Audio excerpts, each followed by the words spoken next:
안녕하세요. 저는 김경훈 건축가입니다. 한국에 있는 정림건축에서 크리에이티브 총괄 역할을 맡고 있고요.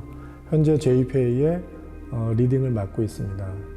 저는 처음에는 건축가로서의 꿈을 가지고 정림건축에서 주니어부터 시니어로 성장하고 또 디자인 총괄 역할을 맡으면서 디자인 영역에 좀 더 오리엔티드된 작업들을 많이 했습니다. 현재는 그렇지만 JPA라는 공간 기획, 플래닝에 좀 더 집중을 하는 스페셜 부서를 맡고 있고요. 그래서 지금은 건축가라기보다는 크리에이터 또는 브랜드 아키텍처라는 말을 더 선호하고 있습니다.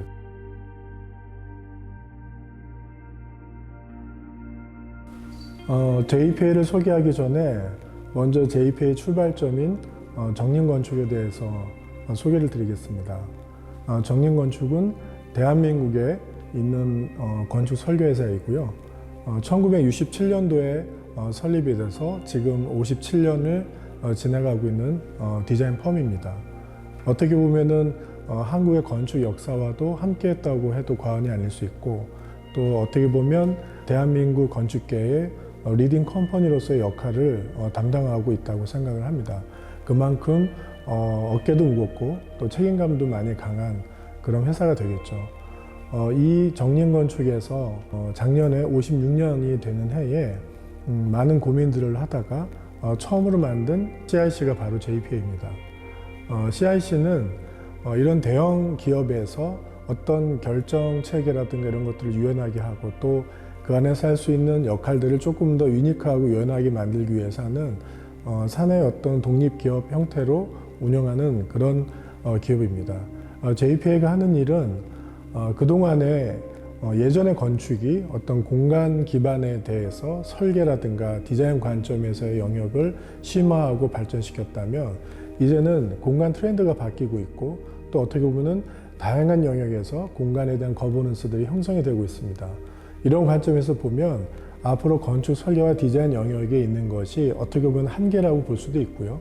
또 그 앞단에 가장 더 중요한 공간 기획, 플래닝, 어떤 것을 어떻게 규정 지을 것이냐가 더 중요한 부분이 최근에는 더 중요한 영역으로 대두가 되고 있습니다. 그래서 JPA는 그런 앞단의 공간 기획 또는 공간 플래닝에 좀 더 집중을 할 수 있는 그런 특별한 스페셜 디자인 유닛이라고 볼 수 있고요. 또 이 안에 있는 멤버들은 그만큼 되게 다양한 멤버들이 있습니다. 어떤 사업을 시작할 때 처음 바라볼 수 있는 사업성, 그래서 부동산 개발 기획이라든가 부동산 컨설팅, 또 그 안에 들어가는 콘텐츠들을 만들고 또한 그 콘텐츠들을 마케팅을 하는 그런 콘텐츠 파트가 있고요. 또 그 외에도 어떤 공간에 대한 전략 설정, 어떻게 보면 기획으로 끝나는 게 아니라 실질적으로 공간화가 되기 위해서는 그 공간이 단계별로 발전할 수 있는 전략이 되게 중요합니다. 그래서 그런 공간의 전략을 기획하고 방향을 설정하는 그런 파트들이 있고, 또 그 외에는 시각화하는 과정에서 기존의 고전적인 건축의 디자인 영역과 함께 인테리어, 또 비주얼 그래픽, 또 뭐 랜드스케이프, 또 라이팅, 이런 공간을 시각화하는 데 있어서 필요한 영역들도 다 함께 이 JPA에서 다양한 멤버들이 활동을 하고 있습니다. 앞으로 JPA가 기대하는 부분들은 이제는 공간 기획이 중요한 시점에서 좀 더 건축가 또는 이제는 공간 크리에이터로서 역할로 좀 더 확장된 분야를 가지고 총체적인 관점으로 공간에 대한 역할자가 되기를 기대하는 마음이 있고요. 지금 현재 시대에도 이런 공간 기획을 하는 다양한 디자인 펌, 공간 기획 펌들이 많이 있습니다. 하지만 여기에서 중요한 건 JPA는 조금 더 공간에 집중할 수 있는 또는 공간을 다룰 수 있는 건축 공간 베이스가 좀 더 주류로 있다는 것은 좀 더 특별하다고 할 수가 있을 것 같고요. 지금 다양한 프로젝트를 이제 진행하게 될 텐데 JPA가 가는 방향들도 그 방향에 따라서 또 기대가 많이 되기도 하고요. 또 설레이기도 하고 많은 그런 역할을 할 수 있기를 바라고 기대합니다.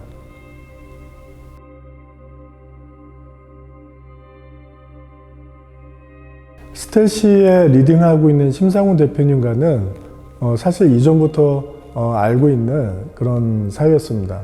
그리고 심상훈 대표님이 생각하시는 여러 가지 향후에 대한 비즈니스 또는 향후 디자인 또는 통합적으로 운영하고 싶은 여러 가지 그런 계획들을 충분히 공감하고 있었고요.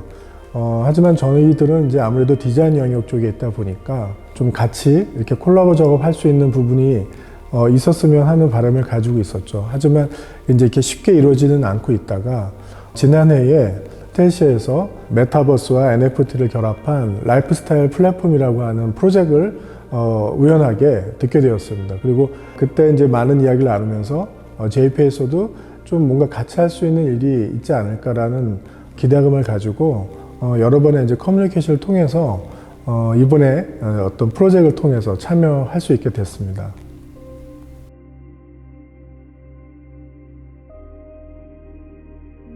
이번에 스텔시와 저희 JPA가 콜라보 프로젝트 한 내용이 힐링 그라운드라는 프로젝트입니다. 처음 출발점에서 이 프로젝트를 대할 때 굉장히 고민들이 많았습니다. 스텔시에서 추구하고 있는 NFT와 메타버스를 결합한 라이프스타일 플랫폼, 어떻게 보면 그 메타버스의 공간 안에 할 수 있는 공간 또는 건축은 어때야 될 것이고, 또 이번에 저희가 이제 했던 이 힐링 그라운드 프로젝트들은 어떻게 보면 종교와 관련되어 있는 프로젝트입니다. 그러니까 신앙과 또는 문화 또는 예술 이러한 요소들을 어떻게 결합을 해서 메타버스 안에 공간을 구축할 수 있느냐가 이제 출발점이었습니다. 저희가 이제 이번 프로젝트를 하면서 많은 이제 느낀 부분들이 있는데요. 실제 유니버스에서 하는 물리적인 환경에서의 건축과 또 메타버스에서 하는 건축은 굉장히 다르다는 걸 알았습니다. 기본적으로 우리가 알고 있는 건축과 관련되어 있는 일련의 법규라든가 여러 가지 물리적인 제약들이 많이 있는데, 실질적으로 메타버스에서는 그로부터 굉장한 프리하게 할 수 있는 그런 영역들이 너무 많습니다. 그럼에도 우리가 고민했던 건 이 기존에 있는 유니버스의 관점에서 메타버스 영역의 건축의 관점을 잡고 기준을 정하려고 했던 것이었습니다. 하지만 이번 프로젝트를 통해서 메타버스에서 더 공간에 대한 가치 또는 그 공간에 대한 경험을 어떻게 극대화할 수 있는지를 저희 멤버들이 프로젝트를 진행한 가운데 많이 느낄 수 있었고요. 힐링 그라운드에 대한 프로젝트를 좀 말씀을 드리면, 물리적인 이 현재 세상에서의 교회들은 굉장히 아시는 것처럼 교리 또는 교파로 인해서 다양한 영역에 또 다양한 그 교파를 추구하는 그런 교회들이 많이 있습니다. 그렇지만은 메타버스에서의 교회는 또 앞으로 미래의 공간에서의 교회는 어떤 모습으로 될 것인가에 대한 고민부터 출발을 했고, 메타버스에 저희가 이제 설정했던 부분은 열려있는 교회입니다. 이 열려있는 교회라는 건 어떤 현재의 교회에 소속되어 있는 개념보다는 크리스찬, 예를 들어 믿는 사람이라면 언제든지 올 수 있는 열려있는 그런 교회, 어떤 교리나 교파가 설정되어 있지 않고, 또 그 외에도 믿지 않는 사람이라도 이 교회에 올 수 있는 부분이 충분히 있고요. 그렇기 위해서는 이 교회가 가지고 있는 프로그램들이 좀 더 새로운 메타버스에서 활용할 수 있는 프로그램들이 많이 필요했습니다. 그래서 가장 기본이 되는 건 그 메타버스 공간의 중심은 코이노니아 홀이라고 하는 공간으로부터 다양한 공간과 공간을 통해서 연결이 됩니다.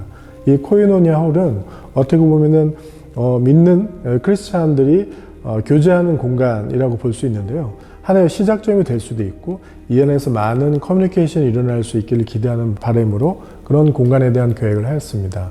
그 외에도 이 메타버스에서 할 수 있는 그런 경험, 가치들을 끌어올리기 위해서 기존의 교회가 가지고 있는 말씀 또는 그 말씀 안에 나오는 콘텐츠들을 각 공간 영역에 배치를 하고, 실질적으로 우리가 그 공간을 방문하고 그 공간을 경험할 때 여기서 나오는 모든 콘텐츠 자체들이 좀 더 함께 시너지를 이룰 수 있는 부분으로 계획을 하였습니다.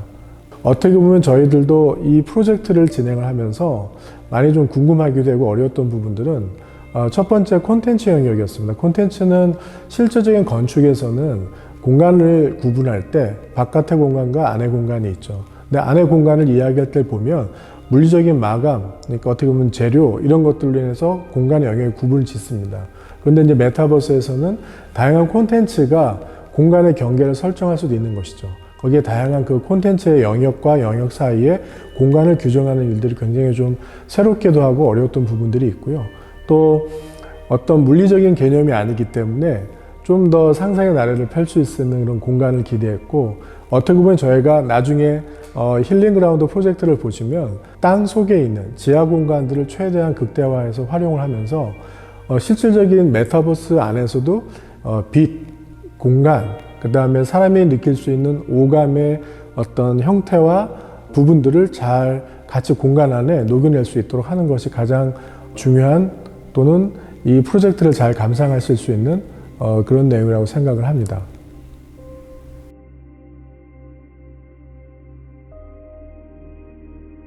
건축의 미래는 굉장히 어려운 질문인 것 같고요. 저도 그동안에 이제 많은 건축 프로젝트를 진행을 했지만 매번 대할 때마다 어려운 것 같습니다.